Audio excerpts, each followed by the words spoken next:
کہتی ہیں یا رسول اللہ میں بوڑھی ہو گئی ہوں، لمبے وظیفے مجھ سے کوئی نہیں ہوتے، مجھے کوئی ایک وظیفہ ایسا بتا دیں جو میں کر لوں میرے لیے کفایت کرے۔ سر جو وظیفہ پھر لیا ہے نا مولا علی کی بہن نے، وہ ایسا وظیفہ ہے کہ مجھے ابھی تک اتنا تگڑا اور کوئی وظیفہ نہیں احادیث میں نظر آیا جس کی اتنی فضیلت ہو۔ آپ علیہ السلام نے فرمایا 100 دفعہ روزانہ سبحان اللہ پڑھ لیا کرو، تمہیں 100 غلام آزاد کرنے کا ثواب ملے گا۔ سر روزہ اگر آپ توڑ بیٹھیں تو ایک غلام آزاد کرنا پڑتا ہے، تو 100 روزوں سے بھی کے برابر یہ آپ سمجھ لیں۔ 100 دفعہ الحمدللہ پڑھ لیا کرو، تمہیں 100 گھوڑے اللہ کی راہ میں جہاد کے لیے بھیجنے کا ثواب ملے گا۔ 100 دفعہ اللہ اکبر پڑھ لیا کرو، تمہیں 100 اونٹ اللہ کی راہ میں بھیجنے کا، قربان کرنے کا، نہر کرنے کا ثواب ملے گا۔ 100 اونٹ، سر ایک اونٹ کی قیمت آلموسٹ 2-2.5 لاکھ روپے، کروڑوں روپے کا وظیفہ ہے جی، ملینز آف ڈالرز کا یہ وظیفہ ہے فری میں۔ اور 100 دفعہ لا الہ الا اللہ پڑھ لیا کرو، یہ زمین و آسمان کے درمیان جتنا فاصلہ ہے اس کو ثواب سے بھر دے گا۔ سر لا الہ الا اللہ کے پھر برابری کون کر سکتا ہے؟ وہ حدیث بطاقہ ہے نا، کاغذ کے پرزے والی حدیث جامع ترمذی میں، کہ ایک شخص کے 99 دفاتر گناہوں کے کھولے جائیں گے اور نامہ مال تل رہا ہوگا تو اللہ تعالیٰ فرمائے گا میں کسی کے ساتھ ناانصافی نہیں کرتا۔ دوسری طرف ایک کاغذ کا ٹکڑا ڈالا جائے گا جس پہ لا الہ الا اللہ لکھا ہوگا۔ وہ شخص کہے گا یہ ایک ٹکڑا کیا کر سکتا ہے، بس وہ رکھنے کی دیر ہوگی، وہ پڑھنا بھاری ہو جائے گا۔ اللہ کے نام سے تو وزنی کوئی چیز نہیں ہو سکتی، اسے کہتے ہیں کاغذ کے پرزے والی حدیث، اس کے لیے جنت کا حکم ہو جائے گا۔ لا الہ الا اللہ کا مقابلہ نہیں ہے۔ تو یہ 4 وظیفے ہیں، سبحان اللہ، الحمدللہ، اللہ اکبر، لا الہ الا اللہ۔ یہ اتنا محبوب وظیفہ ہے کہ جو سنن ابی داؤد میں، جامع ترمذی میں صلاۃ و تسبیح والی حدیث ہے، اس میں 300 دفعہ کون سے کلمات پڑھے جاتے ہیں؟ یہی سبحان اللہ والحمد للہ ولا الہ الا اللہ واللہ اکبر، بس اتنا ہی پڑھنا ہوتا ہے۔ یہ ولا حول ولا قوت الا باللہ کی حدیثیں الگ سے ہیں، لیکن صلاۃ و تسبیح میں اتنا ہی پڑھنا ہوتا ہے، 4 کلمات۔ حتیٰ کہ صحیح مسلم میں حدیث ہے، نبی علیہ السلام نے فرمایا یہ 4 کلمات مجھے ہر اس چیز سے بڑھ کر محبوب ہیں جن پہ سورج طلوع ہوتا ہے، یعنی دنیا اور جو کچھ دنیا کے اندر ہے اس سے بڑھ کر مجھے یہ چیز محبوب ہے کہ میں یہ 4 کلمات کہہ لوں، سبحان اللہ والحمد للہ ولا الہ الا اللہ واللہ اکبر۔ اور صحیح مسلم کی ایک اور حدیث ہے کہ نبی علیہ السلام نے فرمایا اللہ تعالیٰ کو اس سے بڑھ کر کوئی اور کلمات محبوب نہیں ہے، اور یہ حصہ بخاری میں بھی ہے اس کا، اور اس میں اللہ تعالیٰ کی طرف سے کوئی پابندی نہیں ہے، تم ان کی ترتیب بھی بدل سکتے ہو، یعنی سبحان اللہ کے بعد آپ اللہ اکبر پڑھ لیں، پھر لا الہ الا اللہ، کوئی فرق نہیں ہے۔ یہ ایک اوپن چیز ہے، آپ یوں بھی کر سکتے ہیں کہ پہلے 100 دفعہ پڑھ لیں سبحان اللہ سبحان اللہ سبحان اللہ، الحمدللہ الحمدللہ الحمدللہ، اللہ اکبر، کیونکہ را کو پھر لام سے ملائیں گے، اللہ اکبر اللہ اکبر اللہ اکبر، لا الہ الا اللہ لا الہ الا اللہ لا الہ الا اللہ۔ اور یوں بھی پڑھ سکتے ہیں، وہ زیادہ بہتر ہے، سبحان اللہ والحمد للہ ولا الہ الا اللہ واللہ اکبر، کیونکہ اکبر پہ وقف کریں گے، ورنہ یہ سبحان اللہ تو الحمدللہ ہی پڑھ نہیں سکتے آپ، کیونکہ الحمدللہ الحمدللہ بنے گا کانٹینیوس، جیسے اللہ اکبر بنتا ہے، تو وقف کرنا پڑے گا سوائے سبحان اللہ کے۔ سبحان اللہ یہ تو پڑھ سکتے ہیں، لیکن الحمدللہ کو الحمدللہ وقف کرنا پڑے گا۔ اللہ اکبر اگر ملائیں گے تو اللہ اکبر، را کو لام سے، تو اس کی بجائے اتنی مشکل میں نہ پڑے، سبحان اللہ والحمدللہ ولا الہ الا اللہ واللہ اکبر، ایک تسبیح پڑھ لے، 4 وظیفے 100 دفعہ ہو جائیں گے، کیونکہ نبی علیہ السلام نے اجازت دے دی ہے نا، آگے پیچھے دائیں بائیں کچھ بھی کر سکتے ہو، اور یہ ترتیب تو صلاۃ و تسبیح میں موجود ہے۔ نبی علیہ السلام نے کلمات پڑھے بھی ہیں، آپ کو پتہ ہے تبلیغی جماعت والے 3 وظیفے بتاتے ہیں، ویسے بڑی سمجھداری سے ہی کسی نے وہ ڈیوائز کیے ہوئے ہیں۔ 100 دفعہ وہ یہ بتاتے ہیں سبحان اللہ والحمد للہ ولا الہ الا اللہ واللہ اکبر، وہ ساتھ وہ بتاتے ہیں ولا حول ولا قوت الا باللہ، وہ بھی پڑھ سکتے ہیں، وہ بھی صحیح بخاری میں رات کو اٹھتے وقت کی دعا ہے، العلی العظیم تک بھی پڑھ سکتے ہیں، وہ ابن ماجہ میں موجود ہے۔ تو یہ جو صلاۃ و تسبیح کے اندر بھی پڑھا جاتا ہے، لیکن اس میں لا حول ولا قوت الا باللہ نہیں، وہ تو لادہ سے بخاری مسلم میں حدیث ہے کہ جنت کے خزانوں میں سے ایک خزانہ ہے لا حول ولا قوت الا باللہ، تو آپ پڑھنا چاہتے ہیں ضرور پڑھیں، اس میں وظیفے کے طور پہ آپ پوری تسبیح اس کی پڑھ لیں بے شک۔ تو تبلیغ جماعت والے یہ بتاتے ہیں 100 دفعہ درود شریف بتاتے ہیں اور 100 دفعہ استغفار بتاتے ہیں، تو بہت انٹلیکچوئل چیز ہے۔ یہ وظیفہ اتنا کمال ہے کہ آپ کے ہر فرض نماز کے بعد یہ وظیفہ نبی علیہ السلام نے مشروع کیا ہے. مسلم شریف میں حدیث ہے ہر فرض نماز کے بعد یہ وظیفہ پڑھنے والا کبھی نامراد نہیں جاتا. 33 دفعہ سبحان اللہ، 33 دفعہ الحمدللہ اور 34 دفعہ اللہ اکبر. اور ایک حدیث میں ہے مسلم شریف کی کہ جو پڑھے 33 دفعہ سبحان اللہ، 33 دفعہ الحمدللہ، 33 دفعہ اللہ اکبر اور 100 کا عدد پورا کرنے کے لیے پڑھ لے لا الہ الا اللہ وحدہ لا شریک لہ لہ الملک ولہ الحمد وہو علی کل شیء قدیر. 100 کا عدد اس سے بھی پورا کر سکتے ہیں اور 100 کا عدد اللہ اکبر کہہ کے بھی پورا کر سکتے ہیں. تو اس کے سارے گناہ معاف کر دیے جائیں گے اگرچہ سمندر کی جھاگ کے برابر ہی کیوں نہ ہو. لیکن وہ صغیرہ گناہ، کبیرہ گناہ صرف توبہ سے معاف ہوتے ہیں. وہ صحیح مسلم میں حدیث ہے کہ اگر بڑے گناہوں سے بچا جائے تو ایک جمعے سے دوسرا جمعہ، ایک رمضان سے دوسرا رمضان اور ایک نماز سے دوسری نماز درمیان کے گناہوں کا کفارہ بن جائے گی. لیکن جو نماز ہی نہیں پڑھتا تو جمعہ پڑھتا رہے تو وہ تو بڑے گناہوں سے نہیں بچا ہوا نا. مسلم شریف میں حدیث ہے بندے کے کفر اور اسلام کے درمیان فرق نماز ہے. یہ نہ ہوگا ایک رمضان پڑھ لے اگر رمضان کے بیچ چلے سارے، نہیں نا، اس طرح نہیں ہوگا. تو یہ وظیفہ اتنا کمال ہے، بخاری مسلم دونوں میں حدیث ہے. کچھ غریب صحابہ حضور کے پاس ہے، یا رسول اللہ ہر مقابلے میں ہم برابری کر لیتے ہیں امیر اصحاب کی. وہ روزے رکھتے ہیں ہم بھی روزے رکھ لیتے ہیں، وہ نمازیں پڑھتے ہیں ہم بھی نمازیں پڑھ لیتے ہیں، وہ جہاد کرتے ہیں ہم بھی جہاد کر لیتے ہیں. ایک معاملے میں آ کے ہم مارے جاتے ہیں. قرآن میں بار بار ہے اللہ کی راہ میں خرچ کرو، ہم تو خود ہی غریب ہیں. تو آپ ہمیں کوئی اس کا حل تجویز کریں. تو آپ فرمایا میں تمہیں ایک ایسی چیز بتاتا ہوں کہ تم ان کی برابری کر لو گے. تم ہر فرض نماز کے بعد 33 دفعہ سبحان اللہ، 33 دفعہ الحمدللہ، 34 دفعہ اللہ اکبر پڑھ لیا کرو. یہ بخاری مسلم دونوں میں. کچھ دنوں کے بعد پھر وہ حاضر ہوئے. یا رسول اللہ وہ تو امیر صحابہ کو بھی پتہ چل گیا، وہ بھی یہی کچھ پڑھ رہے ہیں. اب ہم کیا کریں؟ تسی تک لو جناب، تسی گرین کارڈ دے تے بلو کارڈ دے چکر وچ پے ہو، دنیا دے آخرت کے نہیں. صحابہ کرام آخرت کے بلو اور گرین کارڈ کی بات کرتے تھے. تو نبی علیہ السلام مسکرائے، آپ نے فرمایا ذالک فضل اللہ یؤتی من یشاء، یہ اللہ کا فضل ہے، میں تو اللہ کا فضل نہیں روک سکتا. ٹھیک ہے نا؟ تو ظاہر گیون سرکمسٹانسز اللہ کے دیے ہوئے ہیں، اس کے اندر آپ بیسٹ پرفارم کرنے کی کوشش کریں. اللہ کے فضل کو تو کوئی روک نہیں لگا سکتا نا. کوئی یہ نہیں کہہ سکتا کہ جی وہ یعنی تیرے ہوتے جنم لیا ہوتا کیوں نہیں ہوا، ہو سکتا ہے ابو جہل ہی ہوتا. تو جس حال میں اللہ نے رکھا ہے اسی کو آپ بہتر سمجھیں. اب اللہ کے لاڈلے ترین پیغمبر سیدنا ابراہیم خلیل اللہ کا ذکر خیر ہے. سر یہی اب چلنا ہے کتنے رکوعوں تک. کیا سوز و گداز ہے جی، کیا عشق کیا اللہ نے اپنے اس بندے کے ساتھ، اور اس بندے نے کیا عشق نبھایا ہے اپنے رب کے ساتھ. ہائے ہائے ہائے. سر یہ پہلا آپ سرٹیفکیٹ دیکھیں، میں کہتا ہوں اس کائنات میں کسی شخص کو یہ سرٹیفکیٹ مل جائے نا تو وہ اس سے بڑی کوئی ڈگری اس کے لیے نہیں ہو سکتی. وَإِذِ ابْتَلَىٰ إِبْرَاهِيمَ رَبُّهُ بِكَلِمَاتٍ، اور جب آزمایا ابراہیم کو اس کے رب نے جس آزمائش میں. یہ ترجمہ ہے اس کا، جب آزمایا اس کے رب نے اسے جس آزمائش میں. فَأَتَمَّهُمْ، تو اس نے اس کو فلائنگ کلرز کے ساتھ اول ڈگری میں اس کے اندر جو ہے وہ کامیابی حاصل کی. سر دیکھیں نا کہاں نہیں آزمایا، آگ میں پھینکا گیا آخری وقت تک.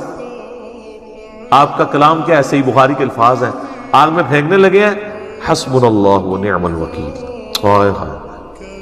سر اسرائیلی روایتوں میں تو یہاں تک ملتا ہے، چونکہ اسرائیلی روایتوں کے بارے میں جو قرآن و حدیث سے نہ ٹکرائیں، صحیح بخاری کے الفاظ ہیں کہ بنو اسرائیل کی روایتوں کو بیان کرنے میں حرج نہیں ہے، نہ ان کی تصدیق کرو نہ تکذیب کرو. اس لیے کہ ہو سکتا ہے کتاب و سنت کے خلاف ہو تم تصدیق کر دو، اور ہو سکتا ہے کتاب و سنت کے عین مطابق ہو اور تم اس کی تکذیب کر دیتے ہو. تو جو فٹ ان بیٹھتی ہیں ہم ان کو اس طریقے سے لیتے ہیں. تو یہ اسرائیلی روایتوں میں ملتا ہے یہودیوں کے ہاں کہ اس وقت اللہ تعالیٰ نے آزمائش کے طور پہ حضرت جبرائیل علیہ السلام کو انسانی شکل میں بھیجا حضرت ابراہیم کو ٹیسٹ کرنے کے لیے. اور اس نے آ کے کہا کہ حضرت اگر آپ کے تو میں آپ کو بچا لیتا ہوں. اچھا حضرت ابراہیم علیہ السلام کو یہ پتا بھی تھا یہ فرشتہ اللہ کی طرف سے ہے. تو انہوں نے کہا جبرائیل جس کے لیے مجھے پھینکا جا رہا ہے وہ دیکھ رہا ہے نا، مجھے تیری حاجت نہیں ہے. حسبنا اللہ ونعم الوکیل. اور یہ مجھے بالکل حضرت ابراہیم کے کریکٹر میں فٹ ان بیٹھتی ہوئی یہ بات لگتی ہے کہ واقعی ایسا ہوا ہوگا. ابراہیم علیہ السلام اتنے خوددار تھے اس حوالے سے کہ انہوں نے جبرائیل کو بھی ایکسپٹ نہیں کیا. قال انی جاعلک للناس اماما. سر یہ قربانیوں کے بعد پھر ڈگری مل رہی ہے. پھر وہ سب سے بڑی قربانی جو 87 سال کی عمر میں جا کے اللہ تعالیٰ نے بیٹا دیا. جب اپنی عمر 99 ایئرز ہوئی، بچے کی عمر 12 سال ہوئی، کہا جی اس کو ذبح کرو. تو دیکھیں کوئی دوسری بات ہی نہیں کی انہوں نے. تو اللہ تعالیٰ فرماتا ہے پھر یہ سارے جب امتحانات سے گزرا تو ہم نے کہا کہ ہم تمہیں انسانیت کا امام بنانے والے ہیں. اچھا، ابراہیم علیہ السلام کی زندگی میں تو گنتی کے لوگ ان کے اوپر ایمان لے کے آئے ہیں. سورۃ العنکبوت میں آتا ہے کہ صرف ایک لوط ان پر ایمان لے کر آیا، ان کے گھر والوں کے سوا. کوئی صاحب امت پیغمبر نہیں ہے حضرت ابراہیم کوانٹٹی وائز. جس طرح کہ نبی صلی اللہ علیہ وسلم کی امت ہے، حضرت موسیٰ علیہ السلام کو اللہ تعالیٰ نے اتنے جانثار لوگ ساتھی دیے. اللہ تعالیٰ فرما رہا ہے کہ ہم نے اسے کہا تمہیں انسانیت کا امام بنانے والے ہیں. ہائے ہائے. تو ابراہیم علیہ السلام کہتے ہیں قال ومن ذریتی، تو یا اللہ جو میری اولاد ہے وہ بھی ہوگی. جواب کیا انٹلیکچوئل ہے، مختصر جواب ہے اور کمال کا. یہ پوچھا گیا کہ میں تو امام ہوں تو میری اولاد میں بھی امامت ٹرانسفر ہوگی. شاہ جی تسی تے محمد روک دے نہیں پہ عمر تک. اللہ نے کہا قال لا ینال عہد الظالمین، میرا عہد ظالموں کے لیے نہیں ہوگا. یعنی جو تیرے پیروکار ہوں گے نا ان کو تو امامت مل جائے گی. امامت سے مراد یہ کوئی منصب یا کوئی امام مسجد کی ڈگری نہیں ہے. مراد یہ کہ وہ لوگوں کو دین سکھائیں گے. انبیاء کا جو دین ہے وہ جو اللہ نے ان کو دیا ہے وہی کے ذریعے اس کا تعارف کروائیں گے امتوں کو. تو اللہ نے فرما دیا اس میں بھی کہ تیری اولاد میں بھی کوئی ہوا نا اگر وہ ظالم ہوا، اپنی جان پہ ظلم کرنے والا. سب سے بڑا ظلم کون سا ہے؟ شرک. ان الشرک لظلم عظیم، سورہ لقمان آیت نمبر 13. اگر تیری اولاد کے اندر کوئی ظلم کرنے والا ہوا، چاہے وہ شرک کرنے والا یا گناہ کبیرہ کرنے والا، وہ کوئی امام نہیں بنے گا. آپ بے شک کہتے رہے سید نے سوٹا لا رہے ہیں جی، سید آنے جی گوٹے گڈے پکڑو. اور اللہ تعالیٰ فرما رہا ہے ابراہیم جو تیرے طریقے پہ نہیں چلے گا نا اس کے لیے کوئی ڈگری نہیں ہوگی. تو اس میں یہ امپلائڈ ہے کہ اگر تیری اولاد میں کوئی تیرے طریقے پہ چلے گا تو وہ امام بھی وہی ہوگا. تو امام حسین ہے نا امام، سر امام حسن ہے نا امام، وہ ڈیزرو کرتے ہیں. ابراہیمی اولاد ہے، انہوں نے پرفارم بھی کی ہے. تو قرآن سے یہ حسنین کریمین کی امامت قرآن سے ثابت ہوتی ہے. یہ والی امامت وہ ڈیوائن امامت نہیں کہ جو ختم نبوت کے منافی ہے. اس میں تو میرا کلپ بھی آپ دیکھ لیں، عقیدہ امامت یوٹیوب پہ جا کے. تو اللہ تعالیٰ فرماتا ہے ظالموں کو عہد نہیں ملے گا. ہاں تیری اولاد میں کوئی تیرا پیروکار ہوگا. تو یہ وہی حدیث صحیح مسلم کی کہ جس کو اس کے عمل نے پیچھے چھوڑ دیا اس کا نسب اسے آگے نہیں لے کے جا سکتا. اللہ اکبر. وَإِذْ جَعَلْنَا الْبَيْتَ مَثَابَةً لِلنَّاسِ وَأَمْنًا، اور جب ہم نے بنایا اس خانہ کعبہ گھر کو مرکز لوگوں کے لیے اور امن کی جگہ بنا دیا. وَاتَّخِذُوا مِن مَّقَامِ إِبْرَاهِيمَ مُصَلًّى، اور ہم نے حکم دیا اپنے محبوب صلی اللہ علیہ وآلہ وسلم کو کہ ابراہیم کے کھڑے ہونے کی جگہ کو اپنا مصلی بناؤ. اچھا، نبی علیہ السلام جب تک مکے میں تھے نا تو آپ کھڑے ہوتے تھے مستجاب دیوار کی طرف. یعنی یہ قبلہ شریف ہے نا، اگر آپ دیکھیں ریکٹینگولر ہے یوں. پاکستان سے اگر آپ دیکھ رہے ہو نا تو یہاں پہ مقام ابراہیم ہے، ٹھیک ہے جی، آلموسٹ کعبے کے اس طرف. اور یہاں پہ خانہ کعبے کا دروازہ ہے اور اس کارنر پہ حجر اسود ہے، ٹھیک ہے. اور یہ جو دیوار ہے نا یہ والی، یہ کہلاتی ہے مستجاب. 70 انبیاء کا مصلی ہے، کیونکہ یہاں پہ اگر کوئی کھڑا ہونا تو اس کا رخ بیت المقدس کی طرف ہو جاتا ہے. اور اس دیوار کے بالکل اپوزٹ حتیم ہے. حتیم کی جو اپوزٹ والی دیوار ہے اسے مستجاب کہتے ہیں. تو نبی علیہ السلام یہاں کھڑے ہو کے نماز پڑھتے تھے تو دونوں قبلوں استقبال ہو جاتا تھا.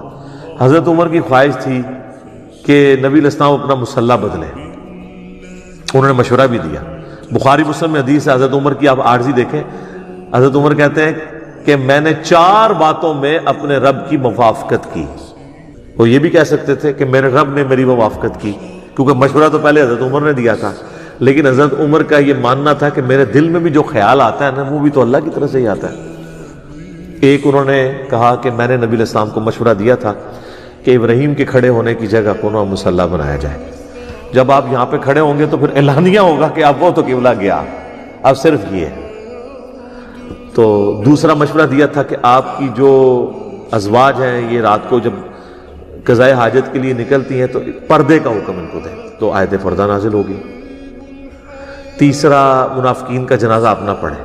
تو سورہ توبہ میں آ گیا اندھا اپنے کسی منافق کا جنازہ نہیں پڑھنا۔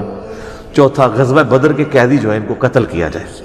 حضور رقیق القلب تھے، حضور نے فدیہ لے کے چھوڑ دیا، وہاں پہ بھی آیات نازل ہوئی کہ ان کو قتل کرنا چاہیے تھا، چلو اب جو ہوا وہ ٹھیک۔ یہ 4 باتوں میں، اس میں سے ایک یہ تھی۔ مقام ابراہیم آج بھی موجود ہے، دیوار والی جہاں پہ خانہ کعبہ کا دروازہ ہے، اس والی دیوار میں سامنے آپ کو نظر آئے گا ہر عمرے کے اینڈ پہ، اور جب عام طواف بھی آپ کرتے ہیں 7 چکروں کے بعد، وہاں پہ 2 نفل اس کی سیدھ میں پڑھنے ہوتے ہیں۔ وہ اس وقت یلو کلر کی آپ کو ایک سمجھ لیں 6 یا 7 فٹ کی ایک عمارت چھوٹی سی نظر آئے گی جو گرل سی بنی ہوئی ہے پیتل کی، اس کے اندر ایک پتھر ہے، وہ حضرت ابراہیم کی یاد کے طور پر موجود ہے، جس کے اوپر وہ کھڑے ہوتے تھے، تو وہ جو حضرت ابراہیم علیہ السلام یعنی دیواریں اوپر جاتی تھی وہ پتھر بھی اونچا ہوتا جاتا تھا۔ اس وقت ظاہر کوئی کرین نہیں تھی، یہ اللہ کی طرف سے غیبی تھا معاملہ۔ تو اینڈ پہ اس پتھر کے اوپر حضرت ابراہیم علیہ السلام کے قدموں کے نشان بھی موجود ہیں، حالانکہ وہ ہارڈ چیز ہے، نرم چیز نہیں ہے۔ آج کل تو آپ ڈال سکتے ہیں نشان، سیمنٹ والی جگہ پہ ڈالیں، بعد میں خشک کر لیں، لیکن ٹینچر پتھر کے اوپر، چٹیل پتھر کے اوپر، یہ احتراماً اللہ تعالیٰ نے ایک معجزے کے طور، وہ آج تک وہ پتھر بھی وہاں موجود ہے، لیکن وہ آپ کو بڑی مشکل سے، ویسے اس کی تصویروں سے آپ اوپر سے جو لی ہوئی اندر سے، اس میں سے آپ کو پاؤں کے نشان نظر آ جائیں گے ابراہیم علیہ السلام کے، باقی مشکل سے نظر آتے ہیں کیونکہ اس پتھر کے اوپر بھی انہوں نے ایک میٹل سا چڑھا دیا ہوا ہے، تو وہ ایگزیکٹ اتنا وہ قریب سے نظر نہیں آتا۔ تو وہاں پہ حضرت ابراہیم علیہ السلام کا وہ مصلی، اور آپ دیکھیں انہوں نے جو سلطنت عثمانیہ کے اندر کم از کم 300 سال تک 4 مصلے ڈال کے رکھے، وہاں پہ بھی یہی جھگڑا رہتا تھا، تو وہ مصلی کوئی بھی تیار ہی نہیں ہوا۔ یہ خانہ کعبہ ہے، یہ مقام ابراہیم ہے، پاکستان کی طرف سے دیکھیں تو بیسٹ ویو ہے، حجر اسود والا کارنر بھی آپ کو نظر آتا ہے، دروازہ بھی، اور یہاں پہ یہ بھی، اور حتیم بھی نظر آتا ہے یہاں سے دیکھ رہے ہو۔ تو سر یہاں کے اوپر اس کارنر کے اوپر نا جناب وہ مصلی تھا حنبلی، یہاں پہ شافعی، اور اس جگہ پہ کر کے جو ہے وہ تھا فقہ حنفی تواڈے وڈے بھراواں دا، اور اس طرف تھا مالکی مصلی۔ مقام ابراہیم پہ کسی کا مصلی نہیں تھا۔ میرا یوٹیوب کے اوپر بڑا ڈیٹیل ہے اماموں کی گستاخی کا فتویٰ مسئلہ 197، اس میں تو ہم نے کلرڈ تصویریں 1925 کی 1955 کی دکھائی ہیں۔ تو آپس میں جھگڑتے تھے، ساروں کی خواہش تھی کہ ساڈا امام جڑا وہ ابراہیمی ہے، تو ابراہیم علیہ خالی ابراہیمی کا، تو یہ بدبخت رہے 300 سال تک کسی کو توفیق ہی نہیں ہوئی مقام ابراہیم پہ کھڑے ہونے کی، کیونکہ وہ کہتے تھے ٹھیک ہے اسی بھی نہیں کھلواؤں گے، تسی بھی نہیں کھلو گے، نہ کھیلیں گے نہ کھیلنے دیں گے۔ جب سعودی حکومت نے یہ 4 مصلے اٹھوائے تو انہوں نے مقام ابراہیم پہ اتنے 100 سال کے بعد واپس امام میں کعبہ کو کھڑا کر کے 4 مصلے اٹھوائے، الحمدللہ۔ تو یہ مقام ابراہیم کی ہسٹری ہے، بڑی انٹرسٹنگ ہے اور بڑی دکھی بھی ہے اس حوالے سے کہ امت کیا کرتی رہی ہے اس مقام ابراہیم کے ساتھ، جس کو قرآن میں کہا گیا تھا کہ مصلی بنانا ہے۔ وَأَحِدْنَا إِلَىٰ إِبْرَاهِيمَ وَإِسْمَاعِيلَ، اور ہم نے ابراہیم سے اور اسماعیل سے یہ عہد لیا تھا، ان کے بیٹے اسماعیل سے، أَن طَهِّرَ بَيْتِيَ لِلطَّائِفِينَ وَالْعَاكِفِينَ وَالرُّكَّعِ السُّجُودِ۔ یار دیکھیں پیغمبروں کو اللہ کہہ رہا ہے، سب سے جلیل القدر پیغمبر اور اس کا بڑا بیٹا اسماعیل، اللہ کہہ رہا ہے ہم نے دونوں باپ بیٹا دونوں پیغمبروں کو کہا کہ صفائی کرو ہمارے گھر کی، یہاں پہ طواف کرنے والوں کے لیے، اعتکاف کرنے والوں کے لیے، اور رکوع اور سجود ادا کرنے والوں کے لیے میرے گھر کو صاف رکھو۔ مسجد کی صفائی کرنا کس کی سنت ہے؟ نبیوں کی، اور یہ کام کس نے اسائن کیا ہے؟ اللہ نے۔ سر یہ بھی فضیلت ہے، ویسے تو بخاری مسلم میں کئی احادیث ہیں مسجد کی صفائی کی فضیلت کے اوپر، لیکن یہ قرآن میں آ گیا ہے کہ اللہ نے کہا کہ میرے گھر کو صاف ستھرا رکھو، للطائفین طواف کرنے والوں کے لیے، والعاکفین اور اعتکاف کرنے والے کے لیے، والرکع السجود اور رکوع اور سجدے کرنے والوں کے لیے۔ بل یہ آپ کو داد دینی پڑے گی کہ اس وقت کی جو سعودی حکومت ہے، یقین کریں جس کمٹمنٹ کے ساتھ ان لوگوں نے حرمین شریفین کا انتظام رکھا ہوا ہے، ایٹ لیسٹ 4000 کے قریب تو ملازمین ہیں صرف حرم مکہ میں جو ہر وقت صفائی کے اوپر مامور ہیں۔ ہزاروں وہاں پہ آپ کو پیتل کے ملیں گے ریکس جن کے اندر قرآن رکھے ہوئے ہیں، وہ اس کو صاف کرتے رہتے ہیں، ڈسٹ، ٹھیک ہے۔ اس کے علاوہ بھی جتنی صفائی وغیرہ ہے وہ سارے کا سارا انتظام وہ کرتے ہیں۔ اور آپ دیکھیں کہ دنیا کے آلموسٹ 150 سے زیادہ ممالک 150 پلس ممالک کے لوگ، ہر قسم کی عادتوں والے لوگ آئے ہوتے ہیں. میں نے تو وہاں حبشیوں کو دیکھا ہے کہ وہ وضو خانے پہ بیٹھ کے نا اپنی تہمت ایسے اونچی کر کے وہیں پہ پیشاب کر کے نا تو وہ ٹوٹی کھول کے استنجا بھی کر لیتے ہیں کہ چھوٹا پیشاب تو ہے. ٹھیک ہے، یعنی اس طرح اجلٹ قسم کے لوگ بھی ہیں. حرم مکہ کے اندر کس طرح کی چیزیں بھی لے جاتے ہیں، لیکن سر پورے حرم میں میرا چیلنج ہے، آپ کو ذرا سی بھی سمیل نہیں آئے گی، اتنا صفائی کا اہتمام ہے. لوگ اسے روحانی معاملہ سمجھ ہوتے ہیں، روحانی معاملہ نہیں ہے، وہ صفائی مینٹین کی ہوئی ہے انہوں نے. ایک دن کے لیے صفائی روک لینا تو پتہ چل جائے گا حرم مکہ میں کیا صفائی رہتی ہے. لوگ سمجھتے ہیں شاید کوئی فرشتے آ کے صفائی کر جاتے ہیں. وہ جی خاص خوشبو ہے، وہ یہاں پہ بھی آپ کو ملی ہوتی ہے نا، خوشبو تو لکھا ہوتا ہے غلاف کعبہ. وہ سر وہ خوشبو غلاف کعبہ سے نہیں آ رہی ہوتی، غلاف کعبہ کو لگائی ہوئی ہوتی ہے انہوں نے. وہاں ٹپیکل ایک سمیل آپ کو تھرو آؤٹ آتی، بڑی اچھی سی. وہ اس صرف کی ہے جو وہ وہاں پہ ڈٹرجنٹ بلکہ کہنا چاہیے، صرف تو ایک خاص کمپنی کے ایک برانڈ کا نام ہے ڈٹرجنٹ، جس سے وہ صفائی کرتے ہیں. اور دیکھیں اہتمام یہ ہے کہ وہاں پہ انہوں نے وہ جو گاڑیاں صفائی والی رکھی ہیں وہ بھی بجلی کی چارج ہوتی ہیں، کوئی انجن نہیں ہے ان کے اندر، بیٹری کے اوپر چلتی ہے، کوئی آواز نہیں. آپ کے پاس وہ چل رہی ہیں، آپ کو آواز آنی نہیں، ظاہر ہے وہ بیٹری والی ہے. اور وہ طواف کعبہ روکے بغیر اس طریقے سے بیچ میں انٹر ہو کے ساتھ ساتھ صفائی کرتے جاتے ہیں، طواف بھی جاری رہتا ہے. اتنا بہترین انتظام کیا ہے. تو وہ آج تک وہ معاملہ الحمدللہ اس طریقے سے جاری ہے. وَإِذْ قَالَ إِبْرَاهِيمُ رَبِّ اجْعَلْ هَذَا بَلَدًا آمِنًا، اور یاد کرو جب ابراہیم علیہ السلام نے اپنے رب کے حضور یہ دعا کی تھی، اے اللہ اس شہر مکہ کو عمل والا بنا دے، وَارْزُقْ أَهْلَهُ مِنَ الثَّمَرَاتِ، اور اس کے رہنے والے باشندوں کو مختلف قسم کے پھلوں سے نواز. اور دیکھیں ابراہیم علیہ السلام کی دعا کیسی قبول ہوئی ہے کہ بالکل بنجر زمین ہے مکے کی، کوئی چیز نہیں وہاں پہ اگتی. مدینہ شریف تو پھر بھی زرخیز زمین ہے، کھجوریں اگتی ہیں. چٹیل پہاڑ ہیں اور پہاڑوں میں بھی وادی ہے، اس کے چاروں طرف پہاڑ ہے، اور یہ آپ کو بلڈنگز کی وجہ سے وہ نظر نہیں آتے ہیں، ابھی بھی پہاڑ ہے.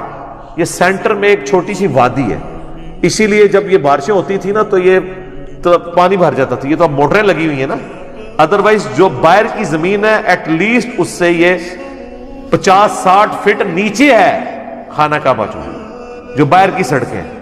تو اگر موٹریں نہ لگی ہو نا تو جب نہیں ہوتی تھی پہلے، آپ ذرا دیکھیں آج سے 100 سال پہلے کی تصویریں بھی ہیں، لوگ تیر کے طواف کعبہ کر رہے ہیں، پانی نکال نہیں سکتے تھے اس وقت، اتنی موٹریں نہیں ہوتی تھی.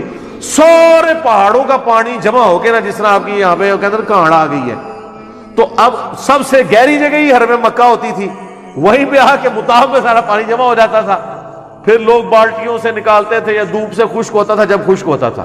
اب تو جناب پانی گھس ہی نہیں سکتا، وہ باہر سے ہی سک کر لیتے ہیں. ٹھیک ہے، ایسا زبردست. اور کوئی چیز نہیں اگتی، لیکن دنیا کا کوئی آپ فروٹ، کوئی برانڈ کھانے والا، پہننے والا، اوڑھنے والا وہاں پہ ملے گا. اور آج سے نہیں سر، صدیوں سے، کیونکہ وہاں کی اکانومی اس اعتبار سے تو چل رہی ہے نا کہ پوری دنیا سے لوگ وہاں آتے ہیں. تو یہ اب تھوڑا ایڈوانس دور ہے، ورنہ پہلے کیا ہوتا تھا، آپ ذرا اپنے بڑے بوڑھوں سے پوچھیں نا تو لوگ اپنے گھروں سے بیچنے والا سامان لے کے جاتے تھے. مثلا پوری دنیا میں جو مسالہ جاتا ہے نا وہ انڈیا، پاکستان، بنگلہ دیش ان علاقوں کے ہیں. چاول، گندم، یہ چیزیں تو وہاں ہوتی نہیں ہیں، وہ تو بیچارے کھجور کھانے والے لوگ ہیں. ٹھیک ہے، تو یہاں سے لوگ حج پہ جب جاتے تھے نا تو اپنے قافلوں پہ سامان لاد کے لے جاتے تھے، وہاں جا کے وہاں حاجیوں کو بیچتے تھے. ظاہر ہے اب جن علاقوں میں وہ چیزیں نہیں ہیں وہ خرید لیتے تھے، جو ان کی چیزیں ہیں وہ ان کو بیچتے تھے. بارٹر سسٹم چل رہا تھا، ان کی چیزیں ان کو، وہاں پہ کاروبار بھی کرتے تھے. ابھی بھی جو سمجھدار لوگ ہیں وہ کر رہے ہوتے ہیں کاروبار، لیکن اس بڑے پیمانے پہ نہیں. تو اس کی برکت سے صدیوں سے یہ صورتحال ہے کہ پوری دنیا کے فروٹ آپ کو وہاں پہ ملتے ہیں. اب تو سر ویسے ہی آپ چلے جائیں تو پاکستان کا جو آپ فروٹ کہیں، پاکستان کا کیلا، سیب، آم، انگور، کوئی چیز کہیں اس جگہ پہ مل رہا ہے جہاں کوئی چیز نہیں. تو یہ اللہ تعالیٰ نے، یہ کوئی شخص یہ کہہ سکتا ہے کہ یہ برکات تو آج کئی یورپین اور امریکن سٹیز کو بھی حاصل ہیں جہاں پہ چیزیں نہیں ہیں. آج تو ہم مان سکتے ہیں کہ یہ برکت ہے انٹرنیشنل فلائٹس کی، کارگو کی اور تجارت کی. یہ اس زمانے کی بات ہو رہی جب یہ چیزیں نہیں بھی تھی، تب بھی مکہ اس طریقے سے تھا. اور آج بھی دنیا کی سب سے بڑی ایک ٹورزم کے اعتبار سے اگر کوئی پلیس ہے کہ جہاں پہ لوگ جاتے ہیں تو وہ حرم مکہ ہی ہے اور حرم مدینہ. من آمن منہم باللہ والیوم الآخر، ان کے لیے جو ایمان لائے اللہ پر۔ دیکھیں نبی صلی اللہ علیہ وآلہ وسلم کو اللہ تعالیٰ نے جو بڑی نعمتیں عطا فرمائی ہیں، ان میں سے ایک اس سورت کا نزول بھی ہے، جس میں بشارت دی گئی کہ انا اعطیناک الکوثر، ہم نے آپ کو الکوثر عطا فرمایا، فصل لربک وانحر، پس آپ نماز پڑھیں اور اپنے رب کا نام لے کر قربانی کریں، ان شانئک هو الابتر، بے شک آپ کا دشمن ہی بے نام و نشان رہے۔ ظاہر ہے وہ کافر کہتے تھے آپ علیہ السلام کا کوئی بیٹا نہیں ہے، اور ظاہر ہے کہ عرب کے کلچر کے اندر بیٹے نہیں، آگے مشن کو لے کے چلنا ہوتا تھا، تو وہ کہتے تھے کہ نبی علیہ السلام کے بچے بچپن میں فوت ہوئے، صرف بیٹیاں ہی ہیں، تو آپ کے مشن کو آگے لے کے کون چلے گا؟ تو اللہ تعالیٰ نے فرمایا کہ ہم نے تو اپنے نبی کو خیر کثیر عطا فرمایا، آپ کو اللہ تعالیٰ کروڑوں روحانی بیٹے دے گا جو آپ کی دعوت قبول کرنے والے ہیں۔ اس کانٹیکسٹ میں صحیح بخاری میں ایک حدیث ہے کہ حضرت ابن عباس رضی اللہ تعالیٰ عنہما کہتے ہیں، امام بخاری اسی آیت کے کانٹیکسٹ میں سے لے کے ہیں، کہ یہ الکوثر سے مراد خیر کثیر ہے، یعنی ہر خیر آپ علیہ السلام کو کثرت کی تعداد میں دی، فضائل کثرت سے ہیں، آپ صلی اللہ علیہ وآلہ وسلم کی اولاد کثرت سے ہے، آپ صلی اللہ علیہ وآلہ وسلم کے فالورز کثرت سے ہیں، دنیا میں بھی اور جنت میں جانے والے بھی۔ بخاری مسلم دونوں میں حدیث ہے کہ جنتیوں کا نصف میری امت سے ہوگا، اور ابن ماجہ میں حدیث ہے کہ جنتیوں کی 120 میں سے 80 صفحے میری امت سے ہوں گے، تو یہ خیر کثیر ہے آپ کو عطا فرمایا۔ تو بخاری کی اس حدیث میں آتا ہے کہ عبداللہ بن عباس کا جب یہ قول بیان کرتے ہیں حضرت سعید ابن جبیر، تو ان کو بعض تبع تابعین کہتے ہیں کہ جب ہم لوگوں سے یہ بیان کرتے ہیں نا کہ اس سے مراد خیر کثیر ہے، تو لوگ کہتے ہیں کہ نہیں، الکوثر سے مراد جنت کی ایک نہر ہے الکوثر۔ تو سعید ابن جبیر کہتے ہیں کہ جنت کی وہ نہر بھی تو خیر کثیر میں داخل ہے، حضور کو جو جنت کی نعمتیں ملیں گی وہ بھی کثرت کے ساتھ ملیں گی۔ تو یہ اس کی جو تفسیر ہے نا خیر کثیر والی، یہ سب سے آپٹیمل ہے، اس میں جو ہے وہ حوض کوثر بھی شامل ہے، جو صحیح مسلم میں حدیث ہے کہ نبی صلی اللہ علیہ وآلہ وسلم صحابہ میں بیٹھے تھے، تو آپ کو اچانک ایک اونگ آئی، تھوڑی دیر بعد جب آپ کی آنکھ کھلی تو آپ مسکرا رہے تھے، اور پھر آپ نے کہا کہ ابھی ابھی اللہ تعالیٰ نے مجھ پہ یہ آیات نازل کی ہیں، بسم اللہ الرحمن الرحیم، یعنی آپ الاسلام نے بسم اللہ سے سٹارٹ کیا، انا اعطیناک الکوثر فصل لربک وانحر ان شانئک هو الابتر۔ اور پھر آپ نے فرمایا کہ جانتے ہو یہ الکوثر کیا ہے؟ تو صحابہ نے کہا اللہ اس کا رسول بہتر جانتے ہیں۔ تو آپ صلی اللہ علیہ وآلہ وسلم نے فرمایا یہ جنت میں ایک نہر ہے جو مجھے اللہ تعالیٰ نے عطا فرمائی ہے، اور اس کے کنارے کی جو مٹی ہے وہ کستوری سے زیادہ خوشبودار ہے، اور اس کے برتن آسمان کے ستاروں کے برابر ہیں۔ اور صحیح بخاری میں آتا ہے کہ شب معراج جب نبی علیہ السلام جنت میں سیر کر رہے تھے تو وہاں آپ کو ایک نہر دکھائی گئی، اور جبرائیل علیہ السلام نے کہا کہ یہ وہ الکوثر ہے جو آپ کو اللہ تعالیٰ نے عطا کی ہے۔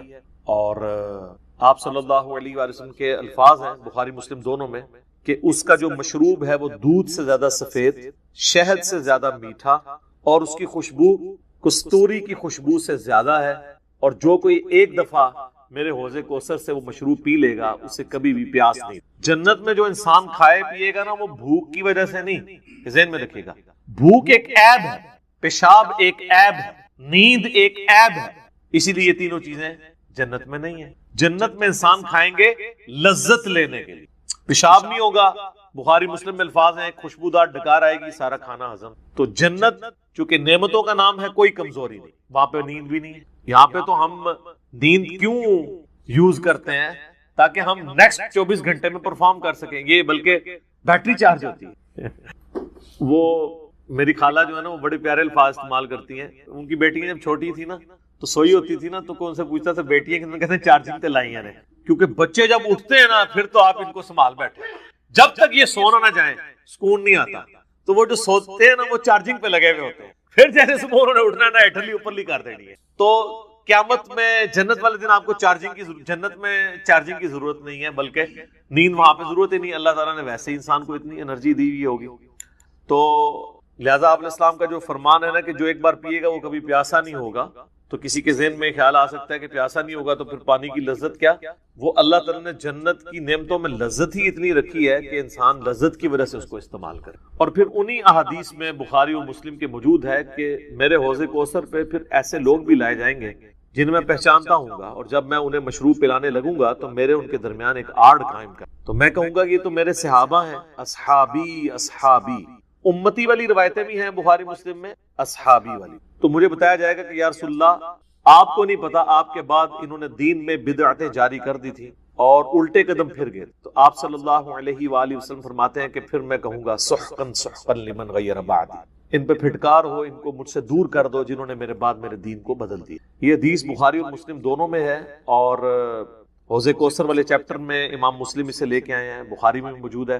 اس حدیث پہ کامنٹس ہیں عبداللہ ابن ابی ملیکہ تابعی کے، وہ جب بھی یہ حدیث بیان کیا کرتے تھے تو وہ کہا کرتے تھے اے اللہ ہم تجھ سے یہ دعا کرتے ہیں کہ تیرے نبی کی وفات کے بعد ان کے دل سے الٹے قدم نہ پھریں، آمین ثم آمین۔ تو اللہ تعالیٰ ہمیں حوض کوثر پہ آپ صلی اللہ علیہ وآلہ وسلم کے مبارک ہاتھوں سے مشروب نصیب فرمائے۔